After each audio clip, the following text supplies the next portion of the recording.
The Russian city of Chelyabinsk and the Chelyabinsk region, which is coincidentally the place that I was born and that I live in, might be the most cursed place in the whole of Russia, or perhaps the entire world. Not only did we have a literal actual meteorite enter the atmosphere and explode above our city in 2013, and it was actually pretty scary. It actually blew out a couple of windows in my house. If that was not cursed enough for you, then guess what? We've also had our own little Chernobyl nuclear disaster in our region. It happened in 1957 at a power plant called Mayak, and it actually made a certain portion of our region uninhabitable and affected a lot of people. So that's pretty mad, right? You know, we had a nuclear disaster in our region, we had a meteor fall above our city. You couldn't get any more ridiculous than this, right? Well, you're wrong, because our region is also famous for an alien story, a sort of a Area 51 story, where in 1996, a Russian grandma, a Russian babushka, supposedly found an alien in a forest, and the story of that alien has become a folk legend among the people of Russia and is surrounded by conspiracy theories, has been actually covered by a few English-speaking documentaries, and you know, we still debate it to this day. So guys, I hope you're ready to learn why my region where I live in Russia is the most cursed place on earth,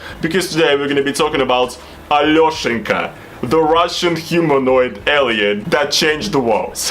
The story starts in summer of 1996 in a small village near a small town called Kyshtym in the Chelyabinsk region. Kyshtym is also coincidentally the town that was affected by the nuclear accident that happened in 1957, so there might be some slight correlation there.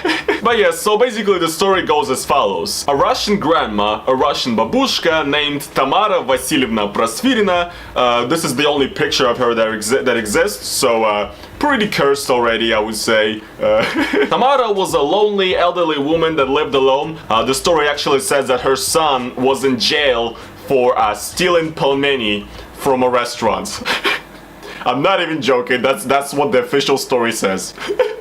So the babushka, Tamara, had a history of mental illness, so you know what, this entire story should be taken with a grain of salt. But basically, according to her neighbors and witnesses, one day Tamara, during the night, went to get some water from a spring in the forest or whatever, right? And when she was going through the forest, she heard a slight whine or cry. She heard some kind of voice that's calling her, and so she went in the direction of the voice, and she found this. A very bizarre, alien-looking figure that apparently was alive, and it moved, and it could talk or whatever. Well, that's according to hers, of course. Like I said, the woman had a history of mental illness, so we can't really trust her judgment here. So yeah, that's what pretty much happened. She found an alien, a literal alien, a humanoid-like creature in the forest in some random village in Russia. It was a human-like, skeletal, frail-looking sort of figure that was completely black. You know, it looked like a skeleton, essentially, like a black skeleton. And so Tamara, being slightly, you know, off the henny or whatever, decided to take the figure with her and actually take care of it and bring it to her home. According to the neighbors, Tamara actually only returned after 3 days. When she found the alien, she's disappeared for 3 days, and only then she came back home. Really weird. What happened next is really bizarre though. The story gets sort of weird after this, because the fact is that actually, according to her, according to the woman herself, and according to actually her daughter-in-law, her son's wife, they took care of the child of this alien-like creature for about a month. And according to both the woman and her daughter-in-law, the creature was actually alive, could talk in a weird way, and they actually fed it. So it actually could eat, it could talk, it could move, which is really bizarre, because like if it was just this old woman who's like insane, I'll be like, okay, you know, it's probably just, you know, it probably was just some schizo stuff. But her daughter-in-law also said that this was what happens, and her daughter-in-law was not insane. So yeah, what happened is that, long story short, the word spread around the village, because Tamara started telling our neighbors that she found an alien that she decided to call Alyoshenka, which is a diminutive form of the name Alexei in Russian. She started telling all of the neighbors that she found this little creature and she's been feeding it and, you know, nurturing it for the past month in her house.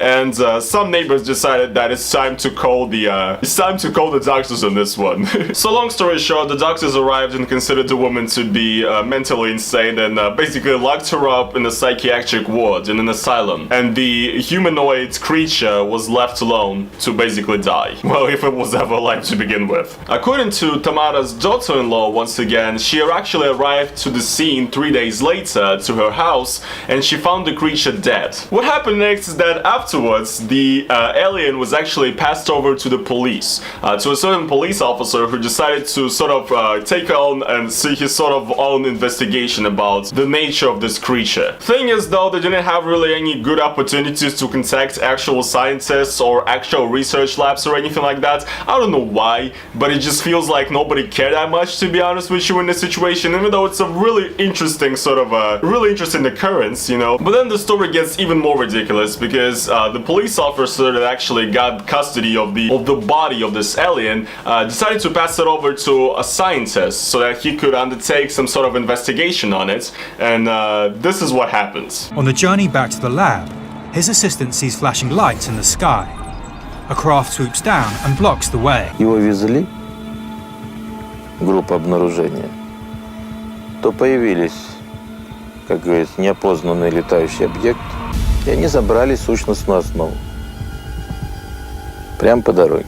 Zolotov has never elaborated on this brief, puzzling statement and has refused any further interviews. Yeah, so pretty weird. I don't know, guys. I honestly don't believe in UFOs or aliens. Like, I don't believe anything extraterrestrial exists, to be honest with you. I've actually heard alien stories in my family, UFO stories in my family, some sort of encounters. I've never had a UFO encounter in my life, so maybe that's why it's so hard for me to believe this stuff. But I don't know, I'm just very skeptic when it comes to this. But yeah, the body of the alien basically disappeared, and the investigation kind of stopped there.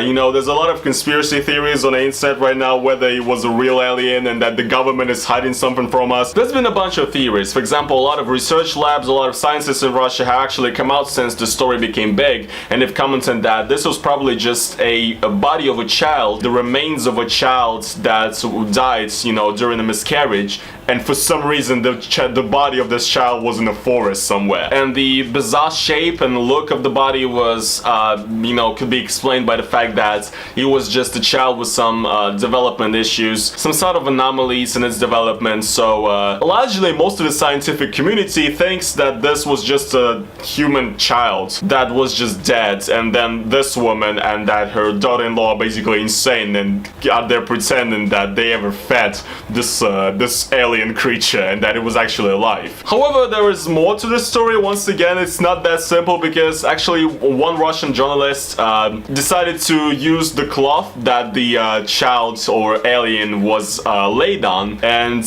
test that cloth in case it has any sort of bodily fluids or any skin, you know, specimens on it of this alien creature. And according to his point of view, according to his story, the research lab that he tested it in said that the specimens, the DNA that they found, is something that they've never seen before, and it's not human. This comes from like a TV show on some conspiracy TV channel, so I'm not really inclined to trust it, to be honest with you guys. But there's another theory, another sort of idea that I trust way more. It's basically a more scientific look at it. So here's the explanation. Here's the second theory, is that this sort of Russian alien that was found is being compared to another creature, another alien-like fetus that was found in Chile. In 2003, in Chile, in the Atacama Desert, a skeleton fetus of a child or whatever was found. It was also very weirdly shaped, you know, looked not human but human at the same time, very weird,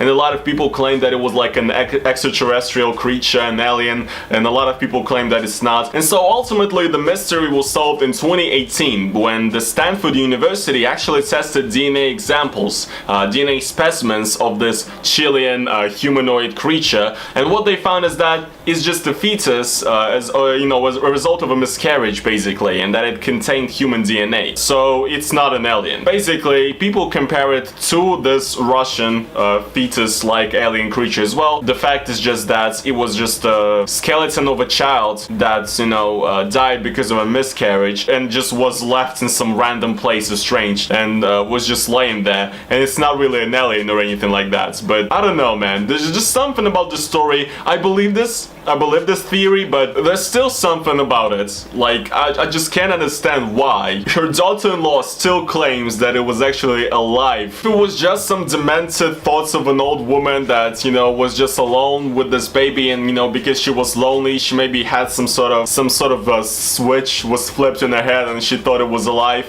But her daughter-in-law, who seems perfectly sane, also says that it was actually alive. So yeah, ever since this happened, this story about the Russian Alyoshenka alien has become very widely spread. In Russia, there's been a lot of documentaries about it, and also in Japan as well. And in the West now, people are also making documentaries about this. So yeah, it's pretty crazy. Now you guys, I guess, understand why the region of the country in my city, Chelyabinsk, where I live in, is the most cursed place on Earth. Meteorites, nuclear sites, nuclear explosions, and UFOs and alien discoveries.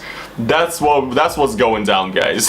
So yeah, that's pretty much it for today's video. I hope you guys did enjoy it, and I want to see your feedback down in the comments, guys. What do you guys think? Was this an actual alien, or was this just some sort of fluke? There's also more theories to this. Some people say it was not even human, and was like a skeleton of a bunny or something like that was an animal. It just goes way too ridiculous, and there's like people on the internet creating groups and YouTube channels where they say that the government is lying to us and it was an actual alien, and, you know, Putin is covering up stuff. It's just way beyond me. So yeah, what do you guys think? Make sure to share your thoughts down in the comments, and as well, guys, if you did enjoy today's video, please make sure to slap the like on it. And again, if you want to support my channel, make sure to go over to my Patreon link down in the description, donate to it. I would gladly appreciate it. It helps me out a lot from demonetization and stuff like that. And yeah, guys, thank you so much for watching today's video once again, and I will see you guys in the next one.